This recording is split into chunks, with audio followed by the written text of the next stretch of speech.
Welcome to What the F is Going On in Latin America and the Caribbean, a popular resistance broadcast of hot news out of the region.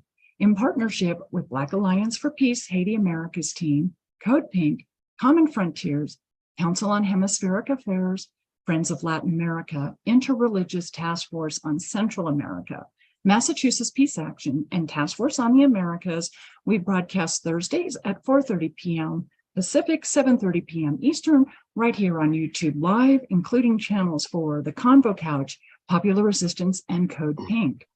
Post-broadcast recordings can be found at Apple Podcasts, Spotify, Telegram, radindiemedia.com, and now under podcasts at popularresistance.org. Today's episode, Reject U.S. Imperialism, Make Our Americas a Zone of Peace. And I'm very happy for all of you to join this conversation this evening with two really fabulous activists, and I'm also honored to say really wonderful friends, personal friends, joining us to talk about Black Alliances for Peace's launch of Make Our Americas a Zone of Peace is Ajamu Baraka. He is with the BAP Haiti Americas team.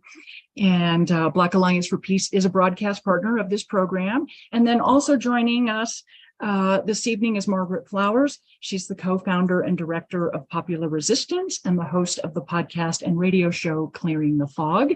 And Popular Resistance hosts this project and is a sponsor of the program. So this is a really special evening to have with all of you.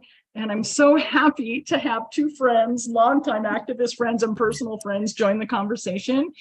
And so maybe I should let me give the audience a little bit of background, and then Ajamu, we'll give the floor to you because this new Black Alliance for Peace campaign is really significant, very important, and it's in this particular moment, it's really exciting as well. So let me just briefly share with the audience a couple notes. So on Tuesday, April 4, and a not inconsequential day, the Black Alliance for Peace, along with key partner organizations, launched an effort to activate the popular movements in our region in support of the Community of Latin America and Caribbean States, CELAC, C-E-L-A-C. The CELAC 2014 call to make the Americas a zone of peace.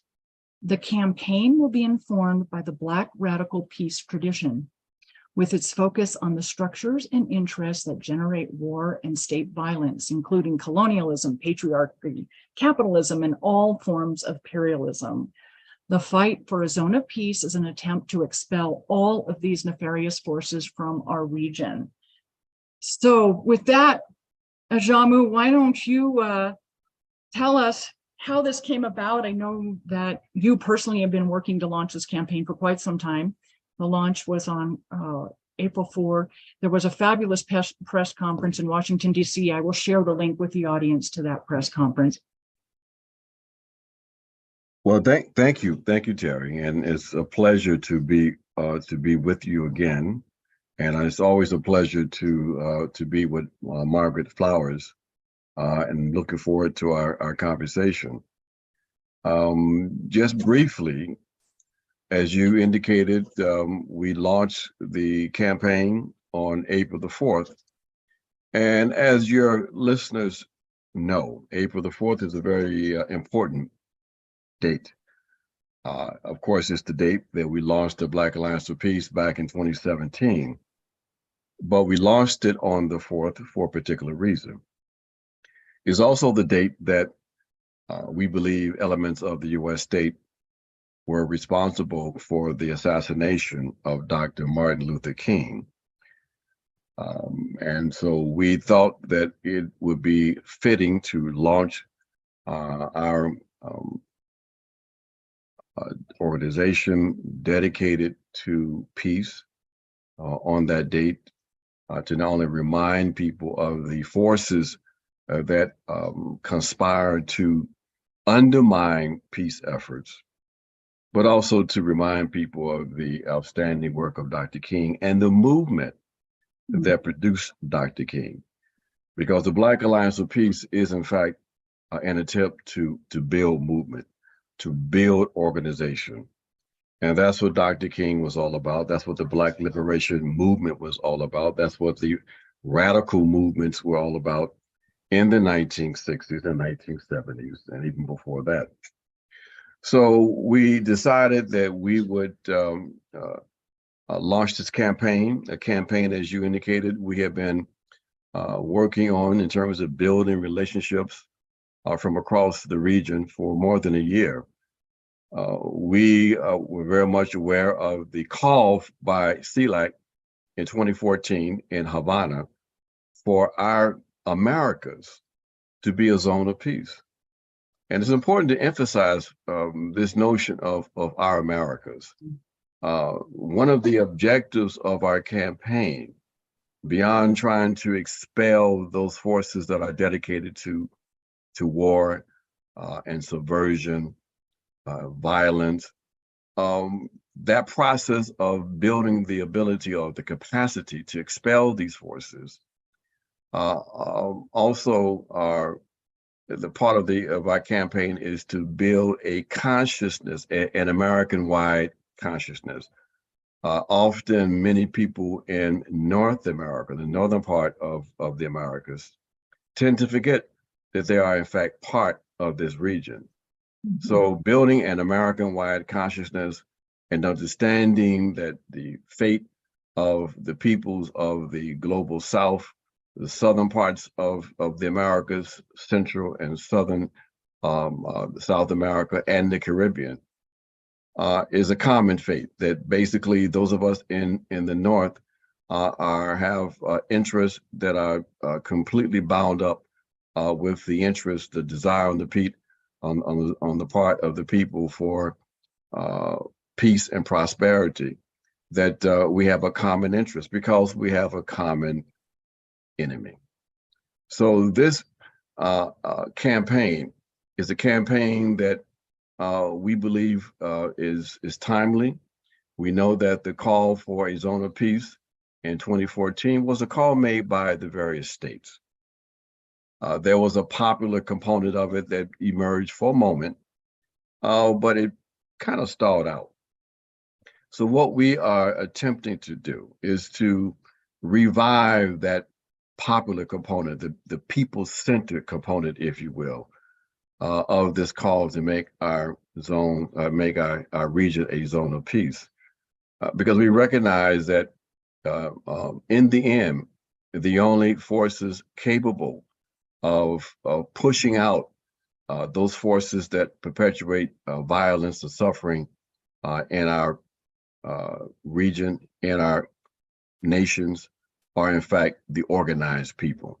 Mm-hmm. So this campaign we see as a tool to help to facilitate the organization of our people throughout the region, a campaign that we hope will help to strengthen the anti-imperialist character of the politics of our region, and a campaign that will help us to shift in the awareness, the understanding of activists in the North or in the center of empire in the territory referred to as the United States of America, that they are part of a region and that they are at the center of an empire that sees the region as their backyard. And Biden says that no, they see it as as their front yard, which is supposed to be progressive. So it's their entire yard. We want to build a movement that will address these contradictions and take advantage of the fact that the war agenda of the U.S. and NATO, what we refer to as U.S., EU, NATO axis of domination, requires support from the population, from the people. And because of that, we see that as a vulnerability on the part of those forces. And we want to take full advantage of that and try to win people back to a commitment to peace. Thank you, Ajamu. That's excellent. And I want to mention also that April 4th is important because in 1967, a year before Dr. King was murdered, was when he gave the Beyond Vietnam speech, Right. where he connected capitalism, racism, and militarism, and those were connections that the state did not want people to understand, to be aware of. So that's so significant. I'm excited about this campaign, and Popular Resistance is one of the endorsers as well, because this connecting people in the Americas is critical. We have so much to learn. People in the United States have so much to learn from our Latin American and Caribbean brothers and sisters about resisting imperialism and building peaceful alternatives. And so I think, as the world is changing and the United States is no longer a hegemon, but the United States is going to go down aggressively, militarily, and suppressing social movements.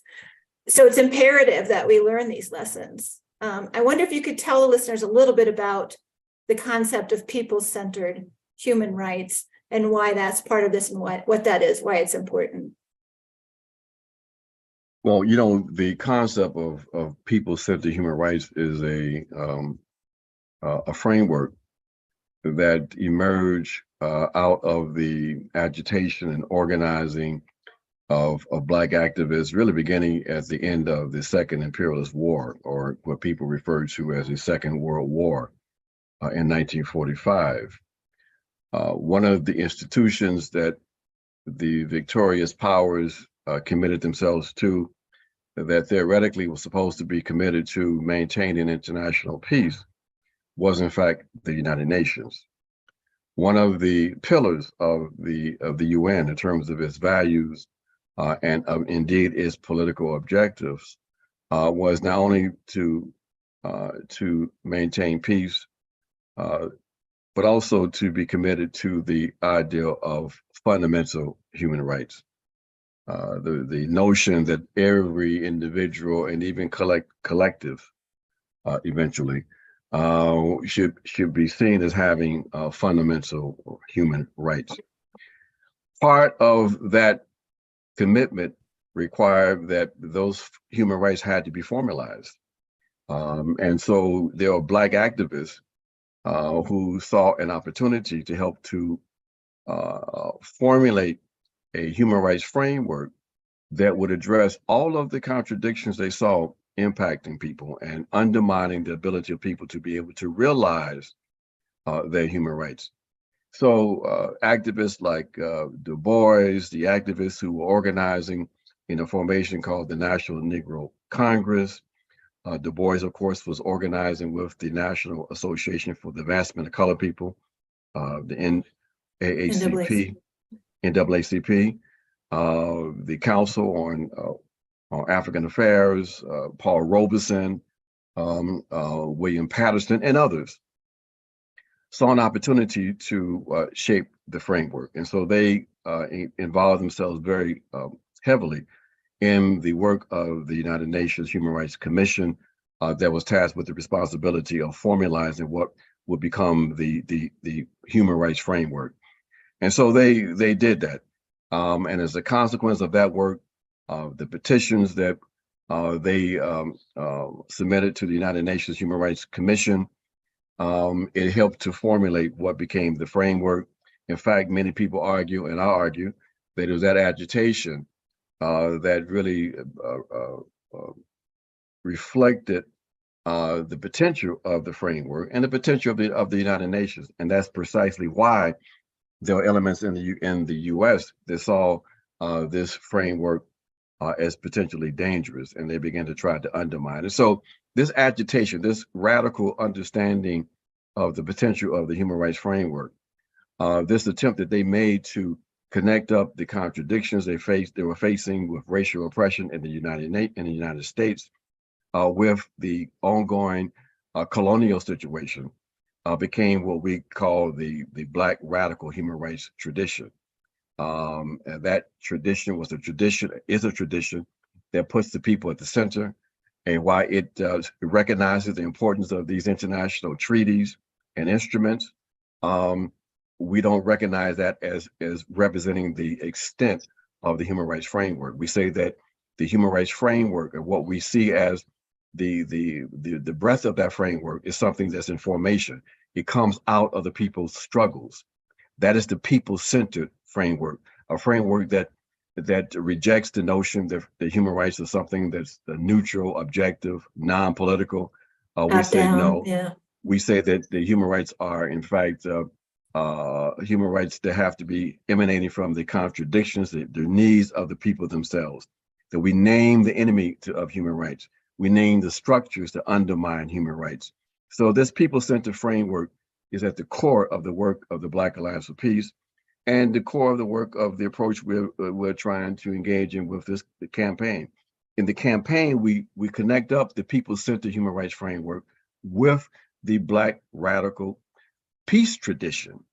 And as Terry read a moment ago, that Black radical peace tradition is a tradition that keeps the focus on those structures of oppression, of exploitation, that generate the interests that drive the politics that result in militarism and war. So these two principles become the foundation, the core principles and values of the work of the Black Alliance for Peace, and the framework we're using to build out this campaign here in our region. Let me ask you something that you mentioned earlier, when you were talking about our Americas, and I think this is so important because there's so much for us in North America to learn. But our Americas is, Arctic Circle to Antarctic Circle, America, the hemisphere of the Americas. We have in the North an Anglo-based America, and we have in the South and in the Central, South, and Caribbean, a Latin-based and African-based America. But it is one America, and it was one, indigenous people in the entire hemisphere that have been removed, annihilated, the genocide, and the entire hemisphere has benefited from slave labor. And so it is, in many respects, our Americas that has to be reconstructed. All of it. There's common history and there's differentiating history, but it is still one hemisphere that needs to become peaceful. And you mentioned Biden and Latin America and the Caribbean as the US's backyard. Now it's the front yard, it's the entire yard. And that's basically he's continuing to support the whole notion of the Monroe Doctrine, which is 200 years old this year, 1823. And so what do the two of you think when you hear our America? For me, this is what I hear: Anglo-America, Latin America, Caribbean America, there's common history and there's, uncommon history too. But there is, I will say in the chat, there's a comment to, build bridges, not walls. And maybe that's the best way to talk about, particularly in this moment, what is our America? I ask this because as both of you know, and many in the audience know, I participate on a lot of international delegations. I also organize and lead delegations throughout the hemisphere. And there is this one common mistake that most of us from the North make. We call ourselves Americans when we're in South America. Everyone in this hemisphere is an America. So when I hear our America, it's like, all of us, we're all American. Just, for a US citizen to go to South America and say, I'm American, well, the South American citizens are Americans too, as are the people in the Caribbean, as are the people, in Central America. We're all American. Well, I'm going to defer to Margaret on this. I've been talking enough. No, well, we really want to hear from you, but I don't use the term American to refer to myself. I say people of the United States, or I'm from the United States, or some people use USian. But one of the things that I think of when I hear, Our Americas and this campaign, and a point that I really want to emphasize is that, I mentioned that the importance of people in the United States learning from our brothers and sisters in other, the other Americas, not only how to resist, but also how to create positive alternatives. There's some excellent, examples and work being done on that front. But another reason that this is so important for us to understand in the United States and to participate in this campaign is that it is our government, the United States government, which is the major aggressor, human rights violator, interventionist in this region. And so we have a particular responsibility to be addressing our government and to be organizing in solidarity with people throughout the Americas to inform our government and to build the movement and to pressure it and change it. And as I said, in this moment, as the world is changing, the United States is refusing to recognize that, and in fact is doing everything destructive against it. This is a critical time for us to be doing this type of work. Exactly. I just- Exactly. People have to be reminded that what binds us together, especially those of us who are in the northern part in the United States, who see ourselves not only as exploited workers, but also as a colonized people, is that we are connected to the ongoing anti-colonial struggles in this region. These struggles on the part of most of these nations for national self-determination, for national sovereignty, is a anti-colonial struggle. They are constructing for themselves their own forms of democracy, and developing for themselves a path to development, as they define it, that they are hoping will bring not only peace but prosperity to their people. Those peoples who are in these various nation states who are oppressed are involved in a similar kind of struggle. And so what the politics is what unites us, because when we talk about an anti-colonial struggle, we're talking about an anti-imperialist struggle. Coloniality is real. It's not just a term that came out of academia. It is real. And the process of decolonization is a process of struggle. So what do we struggle against? We're struggling against, as Margaret just indicated, those concrete forces, that concrete reality called the United States of America and its European allies. That if this entity, this U.S. state, this settler colonial state, continues to operate as an empire and is able to impose its interests, its will on the rest of us, then we are facing an existential threat, because we understand that the only interest that they're concerned with is the interest of profit and domination. And so we're not going to have peace in this region until those forces have been defeated, basically. So this campaign that we're organizing is a campaign not just making an appeal to these forces. We recognize these forces have to be politically defeated. So this campaign is a tool to help in that process, to help facilitate the organization of our peoples, to develop more effective regional-wide coordinating structures. We hope to build two structures for this campaign. One would be a regional-wide structure that will help to continue to develop the campaign, and a mass-based structure that we're calling the U.S. NATO out of the Americas network, meaning we want to expel the U.S. from the region, not the people of the U.S., but the settler colonial state. If the settler colonial state has experienced continuity since 1609, don't worry about this BS so-called revolution that took place. That was nothing but a lateral transfer of power to a U.S.-based bourgeoisie.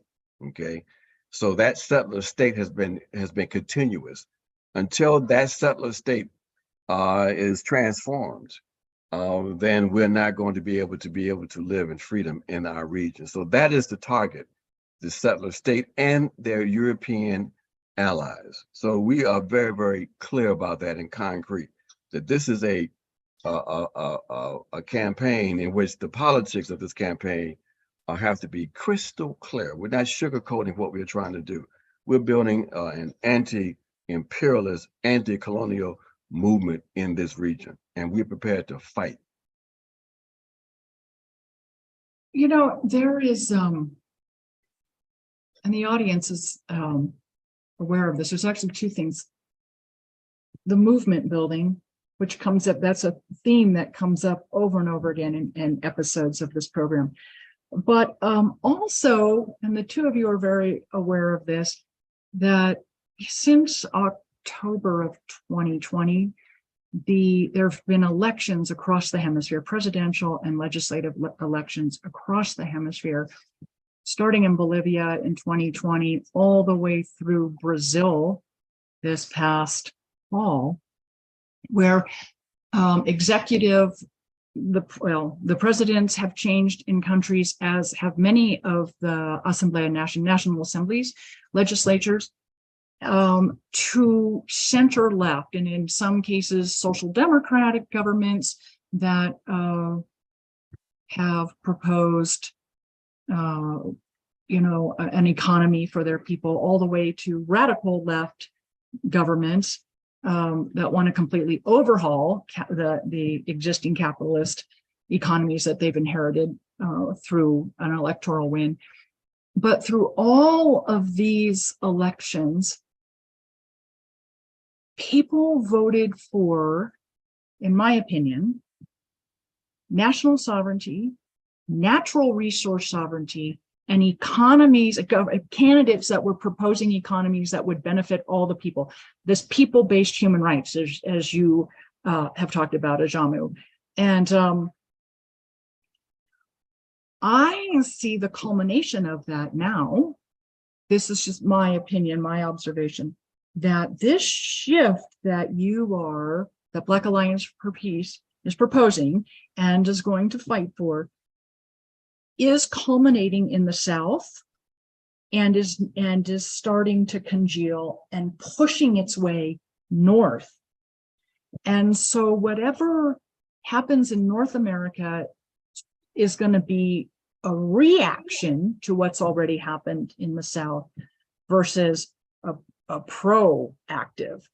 And of course, a reactionary response isn't necessarily something positive or healthy or, pleasant. Your thoughts, Ajamu? Your thoughts on what Terry just talked about? Well, I think that I think that your observation is a insightful one, and I would add to your observation of the sort of the trajectory of political oppositional movement being from the global South to the North. I think that's correct. I would suggest though that the motion that we are seeing, as you just indicated, the progressive motion is already in place, and that the forces that are lagging in this progressive development in our region are in the US. Mm-hmm. They're in the North, they're in Canada, okay? Mm-hmm. And so what we have to build is a movement, a politics that allow us to recognize our common interests and to not continue to be a brake on the progressive developments taking place in our region.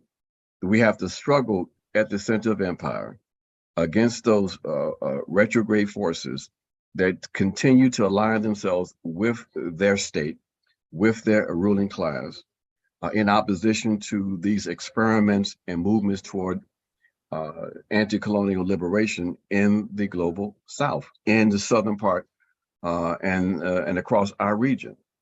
And so, yes, we recognize that this is a movement that has to be regional wise, no question about that. That's why we took a year to build the relationships we had to build with organizations outside of the U.S. We were very selective in who we reached out to in this first phase of the development of this campaign for endorsement. We didn't do a wide endorsement of this campaign. We were selective because we wanted to have a representative showing of organizations from across our region, and we were able, we achieved that. We're opening up the process for endorsements and participation now, but this is something that but we again recognize that while we have a programmatic focus on the North, we also recognize this has to be a regional wide effort, and that's what we have to, and we're trying to, in fact, build. Great. Terry, do you mind if I jump in? No, thank you. We're among friends here. It's really wonderful. I'm so pleased.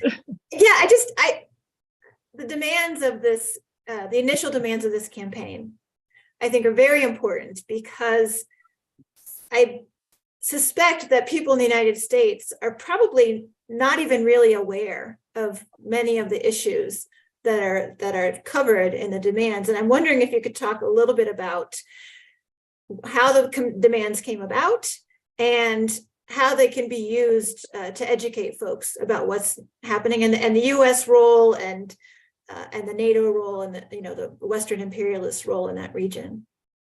Yeah, thank you so much for that. These demands, these initial demands, are core because they really represent the character of this campaign. We raise a very simple question. For example, how can we have effective national sovereignty when we have the U.S. with 76 bases throughout our region? Well, we have a Southern Command in which the head of that command a few weeks ago discussed openly what the objectives of the U.S. should be in the region. To steal resources, yeah. Basically, to steal the precious resources of the people of our region. They have the eye on the water. The fact that in our region we have 32% of all the fresh water on the planet. She talked about I think it was General Richardson. Lithium, yeah. The lithium triangle. How important that was, with 60% of the lithium on the planet in our region. So, in their arrogance, they demonstrate, what they're all about. They don't care about the people of this region. They care about the riches of this region. They care about the labor that they can exploit in this region. They don't care land.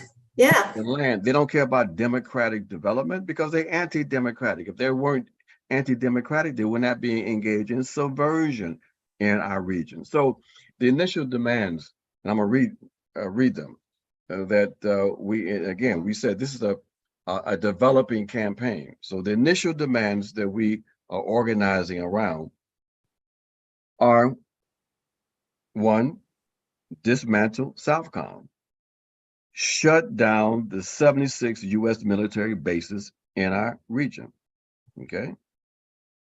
End the U.S. NATO military exercises, close foreign military bases, installations, and enclaves, as well as to withdraw foreign occupation troops in our region.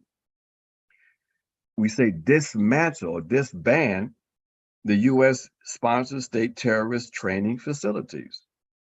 That is to shutter, to close down the Western Hemispheric Institute for Security Cooperation, formerly known as the School of the Americas at Fort Benning, Georgia, and to terminate the U.S. training of police forces across this region. We say we must oppose military intervention into Haiti. We know that there are a number of scenarios being developed to justify a foreign intervention into Haiti. We must reject that. We need to support the people-centered movement for democracy and self-determination in Haiti, as opposed to military intervention. We say they must return, or we must ensure that Guantanamo, the entire district of Guantanamo in Cuba, is returned to the Cuban people and the Cuban state. And we say that sanctions are war. There's no question about that in our minds at all.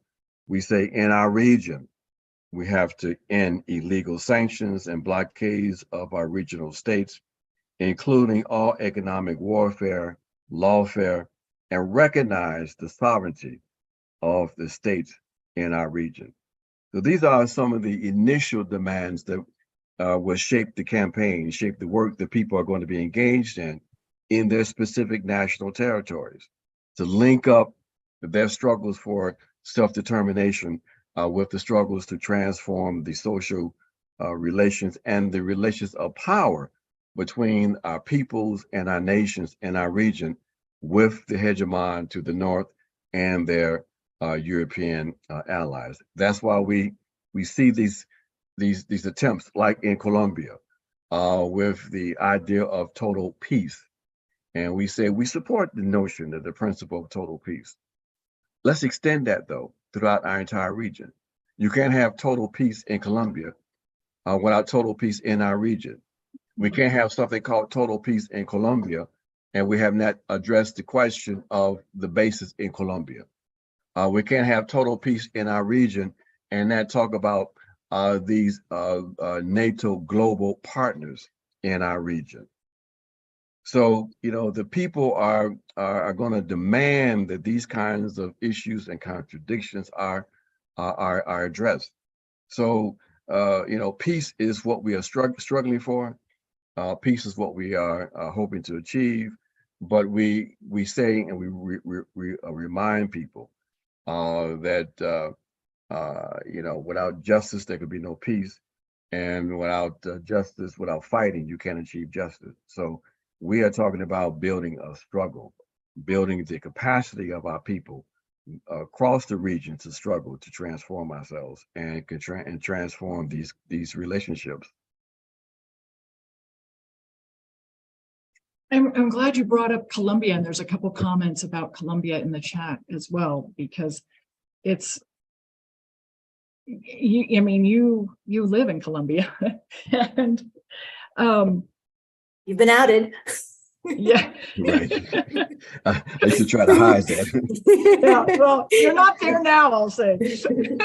But it's this is the paradox, right? There's a lot of excitement about the new administration in Colombia, and this is one of the changes, through the electoral process, through constitutional means of a governmental change, left of center, Colombia last summer of 2022. And this is the paradox, is that there's still, Colombia is a NATO global partner, and there still are all those US military bases in the country, although I don't think any of us would expect the new government to get rid of those bases, right after Inauguration Day. But this is an interesting and difficult paradox to kind of have to work through. And it isn't just Colombia. Who else is it? Argentina is, what's the status? Major non-NATO partner with the US, and I want to say Chile also, but I'm not sure, but definitely Colombia and Argentina. And so how does that, where do we start dismantling that? I mean, I always say we, I see, we as our Americas, because, the Colombian people are, sovereign people themselves to make the changes they want and need also. But those bases are US, and that's going to be, our responsibility as US citizens to help dismantle that. Well, we have Where to do we address, start? no, we have to, first we have to continue to raise awareness of the fact that these bases across the region exist. People have to be reminded that we have something like 76 bases, U.S. bases across the region. We have to be reminded that, for example, we have a number of bases in places like Puerto Rico that's part of our region and still directly colonized by the U.S. So it's not just Colombia. We understand that the situation in Colombia is deeply complex. And the nominal state power that the Petro and Marquez administration has, is very precarious.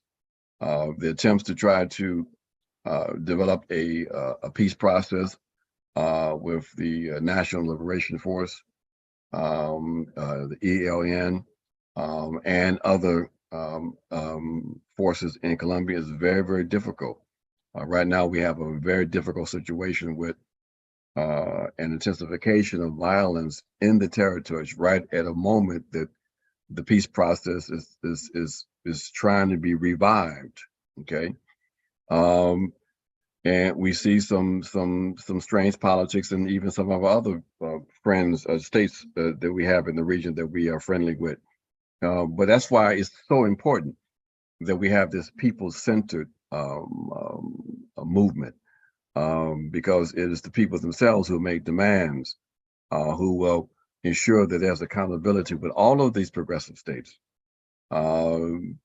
Because in the end, what we are struggling for is not just people-centered human rights, which is, of course, core, but also our democracy, our democratic rights, and our human rights are inexplicable. Inextricable. Oh, that too. Sometimes. I would add to that, you talked about naming these institutions. So things that can be done, kicking out the NED. There are countries that have kicked out these types of institutions. The National Endowment for Democracy, does the soft work of the CIA and funding groups within countries directly into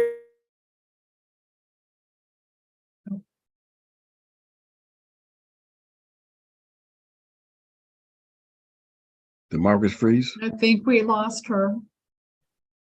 Margaret, maybe just turn off your video and participate via audio. Well, she'll come back. So yes, those are some of the things that we have to do. There's some of the things that people are involved in right now. We have to have more effective solidarity work in the North. It makes no sense that the people of Peru are struggling almost by themselves. Okay, I mean, there's people in the region that are providing solidarity and support, but why isn't this more of an issue in North America? Right now, we have BAP folks on the ground in Peru, and we every week in the Black Agenda report, we have reports coming directly from our activists on the ground in Peru.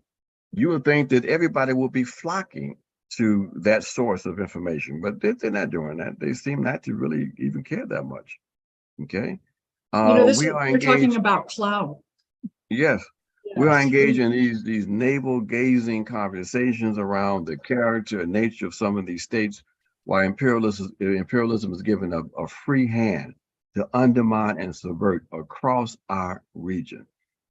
While we engage in all these abstract academic discussions, the fact of the matter is that whatever your political orientation or ideological orientation might be, it is arrogant to impose that on the peoples of these various nations. They will find their own way. They will deal with their own internal contradictions. Your responsibility is to keep the focus on your state that's responsible for all of the suffering and contradictions in our region. Do that. But they don't want to do that. They want to instead pontificate and pretend like they know something about revolutionary change, and they don't. Sorry about the interruption. My internet. Oh, no, now. we're happy you're back. Living in the U.S. We're happy you're back. Oh, you I get froze. on my phone hotspot. Yeah. Oh, darn it. Oh. So Margaret, No, you're you're making okay. some comments. Well, yeah, I was saying that, we have to name these institutions like the National Endowment for Democracy that does, the work of interfering in these countries, and countries can, talk about what can people do. They can demand that countries kick the NED out. I think the Organization of American States, OAS, is a deeply corrupt. Oh my goodness. Yeah. See if it helps doing audio only, no video. Okay, let me try that. Yeah. Can you hear Yeah. me? Yes, great. My internet connection is unstable. I'm so sorry. That's all right. Yeah, so I was, saying that the OAS is another institution that's controlled by the United States, and countries are, working to leave the OAS, to hold the leader of the OAS accountable, Luis Almagro, to build alternatives to that. And then as people living in the United States, we have to recognize that most of what we the corporate media about what's happening in Latin America is manipulated and propaganda and false. And so we need to, this network, this, America's wide network is important so that we have connections with peoples in other countries so that we can get accurate information about what's actually happening in those countries and not the falsehoods that we hear so frequently in the United States. I hope you got all that. Yes, we did. So let's go back to Peru just briefly, and Plau is the Black Alliance for Peace activist and correspondent on the ground, and I did, Ajamu, I had the great honor of meeting her while I was there in February, and in fact, she did. The audience probably remembers she was a guest on this program for part of a report back with activists. And the biggest thing, the most common thing, the loudest thing that the Peruvian people are asking for is to have their story brought into the international community. So, and so that they are not forgotten. And I agree with you, Ajamu. This is our work in the North. And this is for the Peruvian people, specifically those in the South.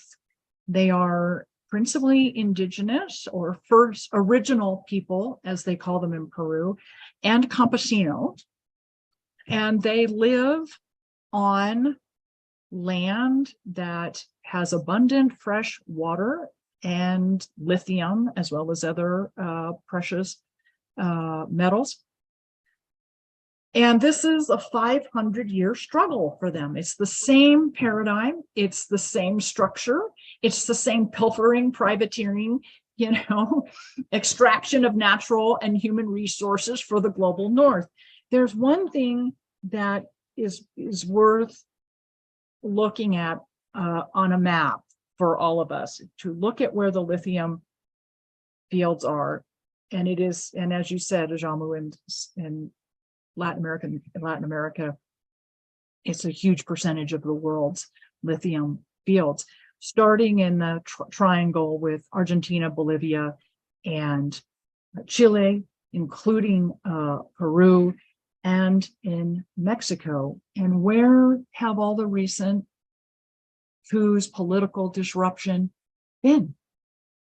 Pretty much, if you look at where the lithium is and where the attempts to either by lawfare or electoral fraud, whatever, you have the lithium fields, and then you have these forced changes of government. They overlap almost exactly, all the way up to Mexico. And now we can even argue there is very clearly a negative or an anti-AMLO narrative coming out of the states towards Mexico. And of course, the president of Mexico nationalized the lithium fields last year, spring of 2022. This is the same model that Latin America and the Caribbean, well, and even native peoples of North America have experienced for 500 years. Nothing's changed. And so this campaign of Black Alliance for Peace, this zone of peace, this is huge. And this is not something, this is going to be a struggle for perhaps generations even to dismantle, and not just dismantle, but then there's going to have to be rebuilding. And this is where I would argue this need, and I think in the global South, they're much more successful. They have a much better understanding of movement building. We don't quite get that in the global North, or in the States where all of us are from. This need, this movement building, labor, social, political, where you can keep a project going generation to generation, where you can keep, your influence on the political powers and on the business powers. That movement building has just got to happen en masse to continue a project such as yours. You're absolutely right. And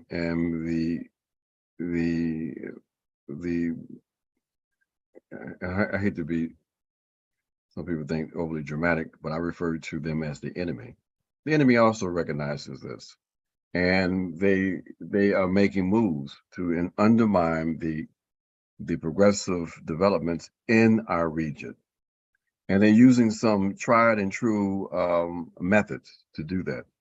One of the reasons why we have some of the political challenges we have in the North is because of the weaknesses of our organizations. Why are our organizations so weak? Part of it can be explained by the pervasive NGOization of the movement in the North. Okay, that has resulted in the fragmentation of our movements, the opportunism and the careerism. There's so much a part of the political life in the North, and the reformism that is the resultant of politics. Well, folks, there is a veritable invasion taking place in Central and South America by some of these same forces, these foundations. They are coming into the region, and I call it an invasion, and I don't think that's an exaggeration.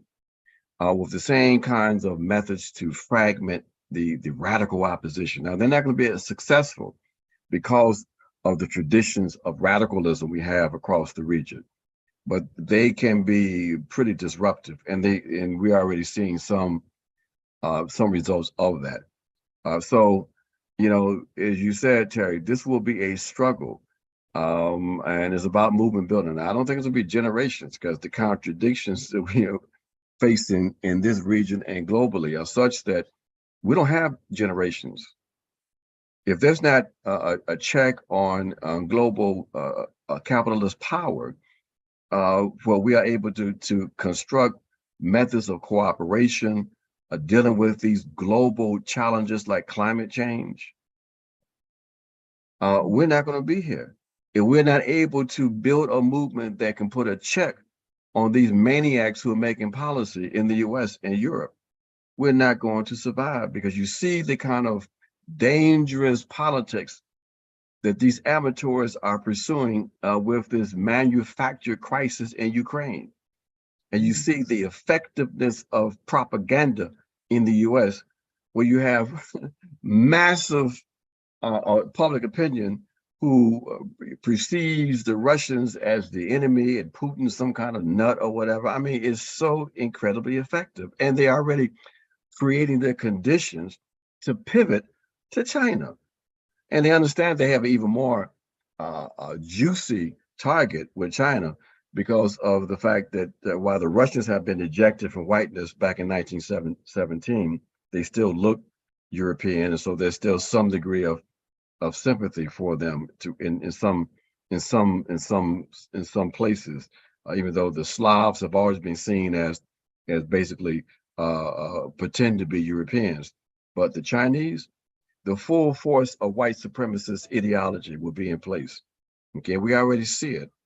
And so if you have these sophisticated so-called leftists who want to, engage in these abstract conversations around the nature of these various states, as opposed to doing the tough and necessary work of building an anti-imperialist movement directed at the enemy of humankind, then we are facing the possibility of not only escalation with the Russians into a nuclear confrontation, but if we escape that, the possibility of that happening with the Chinese. Why are these freaks agitating the Chinese? Why are they had a one China policy for decades now?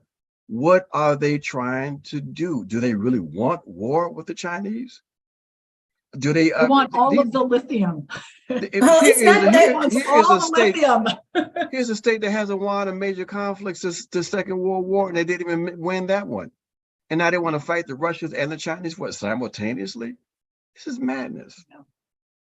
It is madness, but the scary thing is, and so many knowledgeable people have been saying this, Ray McGovern and others who've been on the inside, these people actually believe that the United States can win in these conflicts. Despite all of the evidence, we don't have the resources to fight these wars. The world is not with the United States. 90% of the world is not with the US in its conflict in Ukraine. No. And alliances regionally in the world are changing significantly. And the US is now becoming just kind of I call the US the Juan Guaido of the world. It's just a joke. It's the US is not being included like it used to be in certain things, and alternatives are being built to shut us out. So, but the people in power literally believe that we could launch a nuclear war and that somehow we could actually win this. And they truly believe this, and that this is why, another reason, of the many reasons why this work is so critical, and for people in the United States to learn and to educate themselves is a crucial part of this struggle. The zone of peace. Yeah.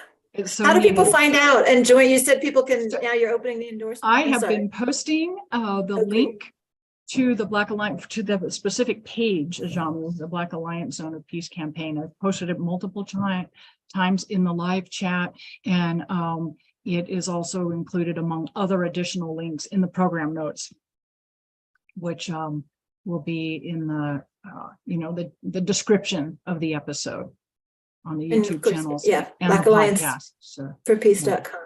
We appreciate that. Yes, I mean, that is to go there. Go to the page, and you can determine how you want to relate to the campaign. We are building out the. Please check the box where you join the U.S. NATO out of the Americas network. That's what we are. That's the mass-based structure we're going to build. Be on the lookout for information coming from the alliance. But remember this: this is an initiative that the Black Alliance for Peace has taken the lead on. But this is an initiative that it requires our key allies, like Popular Resistance. We have no illusions about trying to do this by ourselves, and that's why we took a year to build relationships. This has to be and will be a regional-wide effort of organizers who are going to build out the rest of this campaign. We put in place the skeletal element of the campaign, and now the next stage is building out the campaign and encouraging real work. There's not going to be a paper campaign. We don't do that. Revolutionary discipline. Real stuff. It's groundwork. We build real stuff. Yeah. Groundwork, movement building. Yeah. It's fabulous. And that's what we need to learn from our Latin American brothers and sisters. They have that revolutionary discipline, and it's why they've been able to wage these fights. Exactly. Yeah. So thank you, both of you, for such a fabulous conversation. And thank you, Ajamu, for all of your work at Black Alliance for Peace and beyond. This is such an important campaign. Again, it's the Black Alliance for Peace Zone of Peace campaign, and you can find it at blackallianceforpeace.com/zone of peace. Again, the link has been posted multiple times in the chat, and you can find that link as well as how to follow both Ajamu and Margaret on social media. Those links are all in the program notes as well. So, and also I did include the YouTube link, the Black Alliance for Peace YouTube channel link for the press conference on Tuesday, April 4th, which was the launch of the Zone of Peace campaign. So be sure to take a look at that, everyone, when you can. It was an excellent launch of the campaign, and I'm so We launched thankful. in Havana, and in Port-au-Prince. Right, 3 places. Oh, wow. Yeah, it was just that was the DC one, but that was one of 3. Yeah. Oh, okay.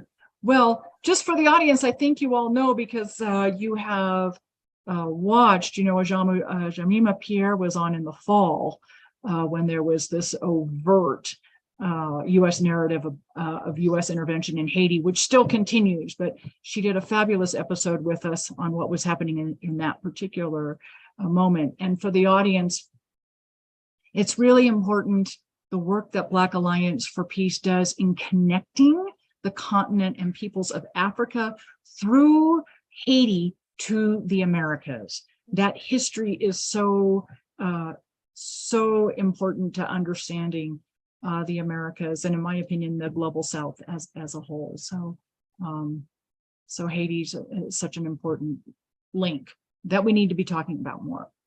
And I'm thankful. Harry, thank you for your work and for bringing us all together tonight. Oh, it was a great conversation. So wonderful to work with both of you in one space at one time. It really was a wonderful conversation. So for the audience, I just want to remind all of you, you've been watching What the F is Going On in Latin America and the Caribbean. We're a popular resistance broadcast, and you can find us on 3 YouTube channels simultaneously on Thursday evening, 7:30 p.m. Eastern, Convo Couch, Popular Resistance Org, Code Pink Action, and post broadcast recordings can be found on Apple or Spotify, wherever you get your podcasts, and also now at popularresistance.org. We have our own page there. So thank you, everyone. Thank you, Ajamu. Thank you, Margaret. And thank you to our audience for joining us. Really wonderful to see all of you, and we'll catch you next week.